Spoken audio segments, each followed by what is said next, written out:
apakah Pak Kasmijo itu dosen pembimbing akademik? Kasmujo. Kasmujo itu Pak dosen. Apakah beliau itu adalah dosen pembimbing akademik atau dosen pembimbing skripsi? Lebih baik tanyakan ke Jokowi langsung. Yang pertama saya ingin menyampaikan penghargaan yang setinggi-tingginya kepada dosen pembimbing saya, Bapak Kasmujo. Beliau itu dulu waktu membimbing saya, seingat saya galak sekali. Saya bisa menyelesaikan skripsi saya, pun saya lupa juga bolak-baliknya berapa kali. Karena begitu maju, dibentak balik. Begitu maju dibentak kok galak sekali. Jokowi pada saat wawancara tahun 2017, beliau mengatakan, ini loh dosen pembimbing saya. Dia nggak nyebut akademik, nggak nyebut skripsi. Tapi saya bolak-balik. Dosen pembimbing akademik, apakah mengharuskan mahasiswa bolak-balik? Enggak, Pak Andi. Itu dosen pembimbing skripsi. Dan yang paling menarik Pak kan, bukti rekamannya ada. Berkali-kali Jokowi itu mengatakan, pembimbing saya adalah Pak Kasmujo. Nama satupun nama Pak Kasmujo nggak ada di sini. Padahal itu dosen pembimbingnya. Apa jadinya seorang Kasmujo kalau kemudian nama Bapak tuh nggak ditulis di sini? Lah ini skripsinya siapa? Kalau kemudian ini nggak ada nama Pak Kasmujo. Yang jelas, kalaupun beliau tidak tanda tangan di sini, Pak Kasmujo, dia setidak-tidaknya penghormatan pasti ditulis tuh di prakata itu, pasti. Ya, kalau enggak ya malin kundang itu dia. Ini kan nggak balance. Ini nggak balance ya untuk informasi ini. Saya bisa menyelesaikan skripsi saya. Sekali lagi Pak Kasmujo, saya mengaturkan banyak terima kasih karena bimbingan Bapak di jurusan teknologi kayu. Kalau nama jurusan yang disebutkan saja salah, namanya teknologi kayu katanya. Padahal jurusan teknologi kayu itu nggak pernah ada di Fakultas Kehutanan. Ini artinya mahasiswa apa gitu loh. Jurusan Fakultas Kehutanan itu hanya 3 tadinya. Tetapi pada tahun 78 ada satu lagi di samping silvikultur, manajemen hutan, kemudian teknologi hasil hutan. Ada satu lagi yang dibangun, didirikan tahun 78 yaitu konservasi sumber daya hutan.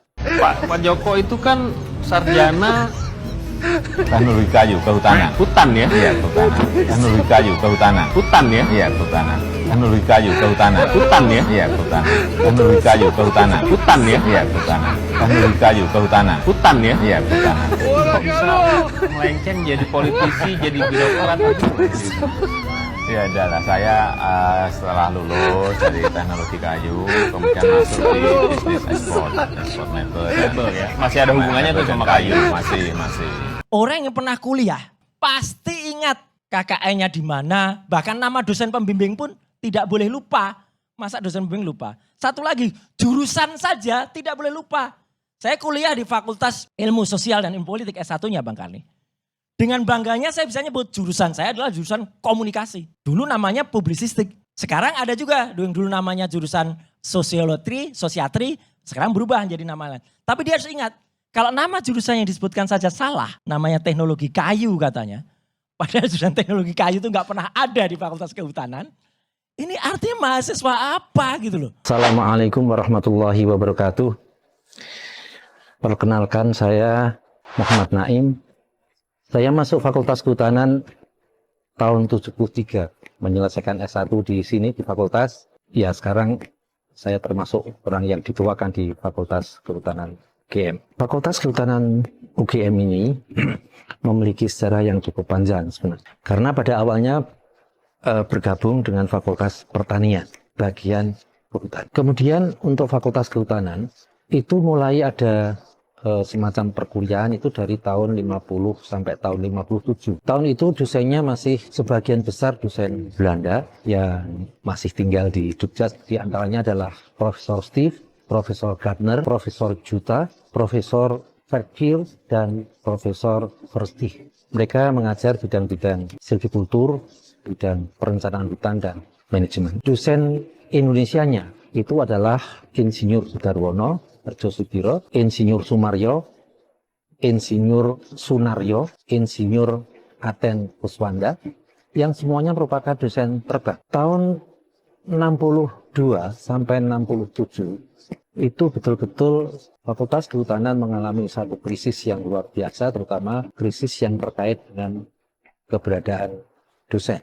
Belanda saat itu didomplengi oleh sekutu atau Belanda yang mendompleng sekutu melakukan pengecekan di wilayah bekas jajahnya di Indonesia.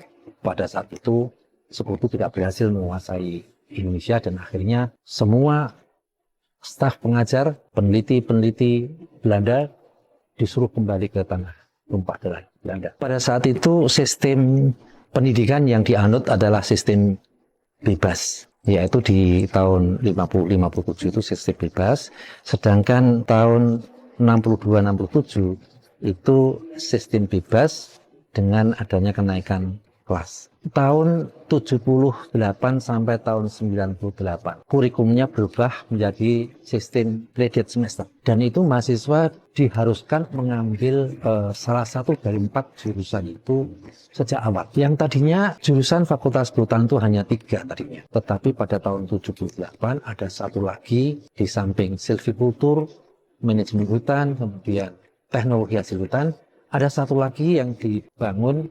didirikan tahun 78, yaitu konservasi sumber daya hutan. Apa yang dimaksud kehutanan secara umum? Jadi mahasiswa dari mulai mengambil mata kuliah mengumpulkan SKS sampai 120 SKS itu semua materi yang diambil itu sama. Artinya 4 jurusan itu sama-sama mengambil materi yang sama. Tetapi setelah 120 sampai lulusannya 144 SKS, maka mereka diberikan kesempatan untuk memperdalam minat silvikultur, minat konservasi sumber daya hutan, minat manajemen hutan maupun minat teknologi hasil hutan. Di Fakultas Kehutanan memang tidak sama dengan fakultas-fakultas yang lain, karena memang aturan dari Dikti menunjukkan bahwa untuk Fakultas Kehutanan itu hanya cukup 1 prodi. Oleh karena itu program studi di Fakultas Kehutanan itu hanya 1, yaitu prodi kehutanan dengan 4 minat. 4 minatnya tadi sudah saya sebutkan, silvikultur, manajemen hutan, teknologi hutan, dan konservasi sumber daya hutan. Anak-anak sekalian, harapan kami pada saatnya nanti setelah Anda lulus, Anda sekalian menjadi forester yang tangguh dan berkarakter. Assalamualaikum warahmatullahi wabarakatuh. Jumpa lagi dengan saya di Camp TV Channel. Masih di polemik dugaan ijazah palsunya Pak Jokowi ya. Kali ini ada Waketum Joman ya, yang sekarang bukan Joman lagi ya katanya, apalah ya. Andi Aswan yang mempertanyakan dosen pembimbing Presiden Jokowi kala itu adalah Pak Kasmujo kepada Bung Roy Suryo. Dan Bung Roy Suryo menjawab, ya tanyakan saja ke Pak Jokowi, bahkan sudah beredar videonya ya di tahun 2017 ketika itu Pak Jokowi ke Universitas UGM ya. Dan Pak Jokowi mengatakan bahwa dosen pembimbingnya adalah Pak Kasmujo. Tetapi keanehan terjadi setelah dilihat skripsinya Pak Jokowi di UGM kemarin ya, setelah UGM digeruduk. Ternyata di situ tidak ada satupun nama yang tertera di situ, nama dosen pembimbing Pak Kasmujo. Ini kan aneh sekali ya. Katanya ini, kata Pak Jokowi ketika di video tadi ya, mengatakan bahwa memberikan penghargaan setinggi-tingginya kepada dosen pembimbing beliau yaitu Pak Kasmujo. Tetapi di skripsi tidak ada, bahkan harusnya di skripsi itu di prakata di depan itu langsung ditulis tuh namanya, biarpun dia tidak tanda tangan di situ.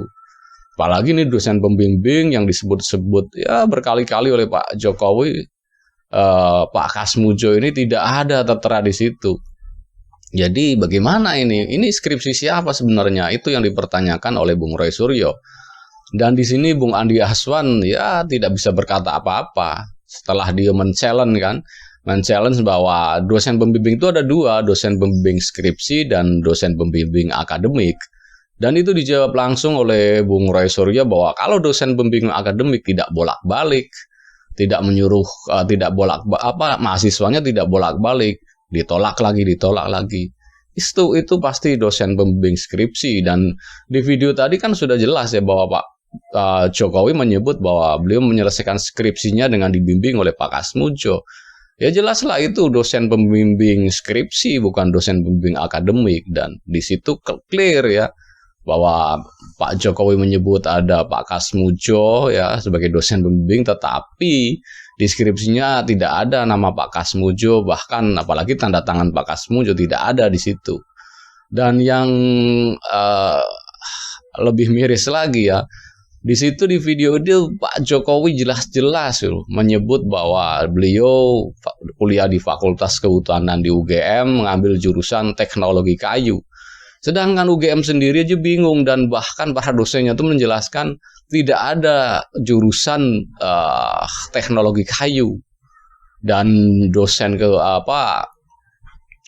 pakar hukum atau apa ya, ini dosen dosen di UGM ini yang dituahkan di UGM ini memberikan klarifikasi bahwa tidak ada. Memang di Fakultas Kehutanan itu ada 4 jurusan ya. Dan di situ disebutkan, dan tidak ada satupun jurusan teknologi kayu. Ini kan, dan Pak Jokowi itu menyebutnya tidak ada di kesempatan itu. Ketika diwawancara oleh reporter TV kan juga menyebut, saya kuliah di UGM mengambil jurusan teknologi kayu. Bolak-balik bicara itu, dan kok nggak diluruskan gitu loh, kok nggak diklarifikasi. Kalau memang itu harusnya, kalau memang dia pernah kuliah di UGM dan mengambil jurusan apapun, itu pasti ingat jurusannya yaitu. Itu loh. Ini kan aneh sekali, seseorang yang pernah kuliah tetapi ketika ditanya jurusannya salah dan bingung. Apalagi dosen pembimbingnya, memang ada dosen itu di UGM tetapi tidak tertera di situ loh, di skripsinya. Ini belum bahas masalah ijazah, hanya membahas masalah jejak digitalnya Pak Jokowi ketika itu ya. Alih-alih ingin mengklarifikasi, justru tambah salah dan tambah kecurigaan para netizen kita ini. Dan itu sudah beredar luas. Bahkan Sekretariat Presiden pun mengupload video itu, yang Pak Kasmujo itu dan dosen pembimbing jurusan teknologi kayu itu. Dan ini dibahas juga oleh para dosen di UGM mengklarifikasi, dan ya sudah beredar di media sosial bahwa memang tidak ada jurusan itu, dan portal berita juga sudah memuatnya di berita-berita ya, di portal berita banyak sekali bahwa tidak ada jurusan teknologi kayu. Mungkin itu satu mata kuliah. Ada juga yang mengatakan itu dulu mata kuliah namanya teknologi kayu tapi bukan jurusan. Ini kan aneh sekali gitu loh. Seorang yang pernah kuliah di sana tetapi jurusannya aja tidak ingat dan menyebutnya salah. Sebenarnya pernah kuliah di sana apa enggak gitu loh. Apanya ya bisa makin curiga aja kan para netizen dengan kok nyebut gitu aja salah. Bahkan ya seorang Pandana Baban, seorang Karni Ilyas lah yang sudah sepuh, yang sudah tua gitu, dosen pembimbingnya jurusannya apa, beliau tuh masih ingat semua. Jadi ini aneh sekali, seorang yang ya dibilang masih muda lah sekelas Pak Jokowi kan belum tua-tua amat, tapi udah lupa semua jurusannya, lupa, salah semua gitu nyebutinnya. Ini kan ya sangat memalukan sekali lah harusnya. Harusnya tidak begitu. Kalau memang dia pernah kuliah di sana ya selamanya seumur hidup pasti ingat dia jurusannya apa. Ke dosen pembimbingnya juga pasti ingat dan juga pasti dicatat di situ. Jadi banyaklah keanehan-keanehan ya di polemik ijazah Pak Jokowi ini ya. Jadi dia dugaan-dugaannya semakin hari semakin menyudutkan saja ke pihak Pak Jokowi ya. Dan Pak Jokowi justru mengklarifikasinya kepada para ya media lah, wartawan media kala itu ada 10 atau 11, tetapi boleh melihat tapi tidak boleh difoto dan tidak boleh dipublikasikan. Makin curiga saja para netizen, kenapa gitu loh. Kalau sekelas ijazah aja silakan dicek kalau memang itu asli, kalau memang itu benar. Ya sudah dicek, mau dicek ke digital forensik ke kemana aja silahkan. Di foto, di video, di scan silahkan. Pasti itu kalau dia memang punya yang asli, nggak ada takut, nggak ada ragu-ragu. Dan seolah-olah ini dibikin teater supaya ya dibicarakan terus, diulas terus, iya kan? Tidak mau diselesaikan, ada apa gitu loh. Kalau memang punya yang asli itu kan keluarin kan selesai beres. Kita tidak berkutat lagi di masalah itu, masalah yang lain lebih banyak lagi. Ya kan? Harusnya seperti itu. Kalau memang dia negarawan sejati, ngapain diulur-ulur terus? Kalau mau cari panggung yang lain lah yang lebih positif, ya kan? Kalau memang nanti 2029 mau maju lagi, ya cari panggung yang lain lah, jangan yang ya remeh-temeh begini. Harusnya bisa diselesaikan secara cepat, tetapi justru malah diulur-ulur dan seolah-olah dibikin drama ya, supaya dibicarakan terus di masyarakat. Ya jangan begitulah. Jadi kualitas seseorang itu terlihat di sini. Jadi apa yang diangkat, topik apa yang diangkat kan kelihatan sekali ya. Jadi ya terus bergulir terus mungkin ini kasus dugaan ijazah palsu ini, dan para pembelanya ya seperti Bung Andi Aswan, Bung Silvester, itu memang benar-benar membela, kalau menurut saya ini sih secara membabi buta ya, tanpa menghadirkan bukti-bukti ataupun data-data yang lengkap, dan cara bicaranya pun kelihatan sekali. Kalau memang tidak menguasai materi ya harus nggak usah masuk ke arah sana harusnya. Nah, ini kan jebakan sekali menanyakan Pak Jokowi kan udah jelas-jelas. Saya menyelesaikan skripsi saya dengan dibimbing oleh Pak Kasmujo. Udah jelas-jelas Pak Kasmujo ini dosen pembimbing skripsi, bukan dosen pembimbing akademik. Masih ditanyakan, masih dicari celahnya. Ya malah malu sendiri kan akhirnya. Dan sekelas Andi Aswan ini waktu Joman ini udah berkali-kali dipermalukan di sebuah acara. Bahkan di banyak acara, di Karni Elias, di Rakyat Bersuara. Tetapi nggak kapok-kapok dan sepertinya kayak nggak ada malu gitu loh ya.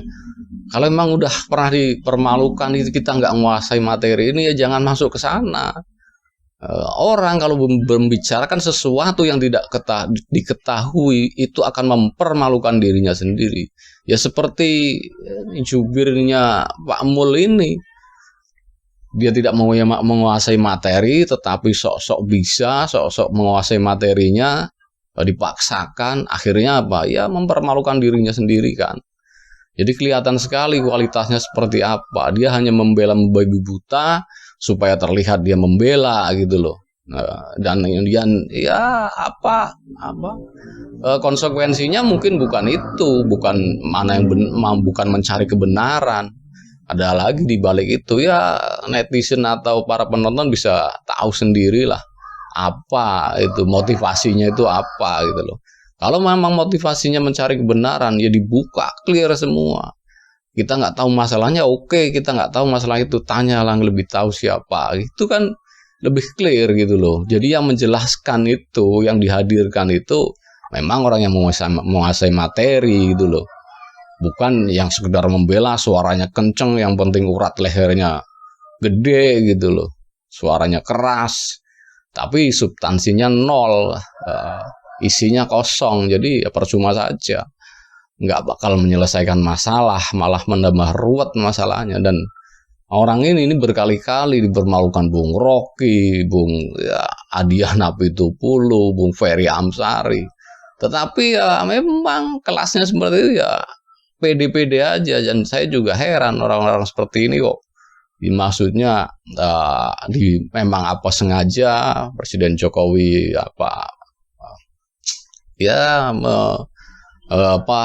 membentengi dirinya dengan orang-orang yang penting suaranya kencang, keras, siap membela dia, mungkin ya. Jadi kualitasnya kan beda sekali, beda jauh lah, beda level. Dengan ya sekelas Bung Rocky, Bung Adian, Bung Ferry Amsari, tetapi berkali-kali dipertemukan dengan beliau-beliau ini. Jadi makin kelihatan kan kualitas seseorang itu.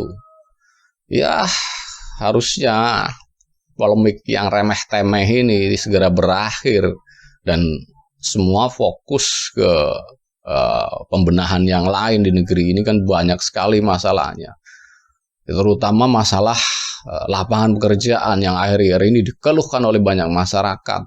Daya beli yang menurun, iya kan? Semua orang mengeluh. Ya pemberantasan korupsi harusnya sampai tuntas ke akar-akarnya, ke orang-orang yang memang mempunyai power di situ ya ditangkap dong harusnya. Tidak hanya dikeroco-keroconya, harusnya fokusnya ke sana. Tetapi kita masih berkutat di soal ijazah yang remeh-temeh, yang kata Bung Pandana Baban, sopir saya aja kalau ada orang nanya, ijazah saya, sopir saya itu ambil ijazah di lemari selaci sebelah sini, beres. Nggak perlu takut ini dikeker, diteropong, di apa. Kebanyakan drama memang. Jadi akhirnya kita ya stagnan di situ-situ aja. Nggak kemana-mana lagi. Bahkan kalau kita lihat dan negara kita ini terancam inflasi segala macam, perang dagang dengan luar negeri bagaimana, harusnya fokusnya ke sana, bukan lagi berkutat masalah remeh-temeh yang seperti ini. Harusnya, tetapi ya kita nggak bisa bicara banyak karena yang berkuasa mengarahkan arahnya ke sana. Jadi nggak mau. Jadi mungkin cukup sekian reaction video dari saya soal ya dugaan ijazah palsu Presiden Jokowi yang masih bergulir dan kemarin sudah sampai ke pengadilan, tetapi Pak Jokowi tidak hadir ya. Yang menggembar-gemborkan akan saya bawa ke pengadilan, giliran sudah pengadilan, beliau sendiri malah pergi ke luar negeri. Ini kan miris sekali. Jadi bagi Anda yang ingin berkomentar, silakan tulis komentar Anda di kolom komentar yang tersedia. Dan bagi Anda yang belum subscribe, silakan subscribe supaya dapat bonus tontonan video terbaru dari Kem TV Channel. Wassalamualaikum warahmatullahi wabarakatuh. Salam paras.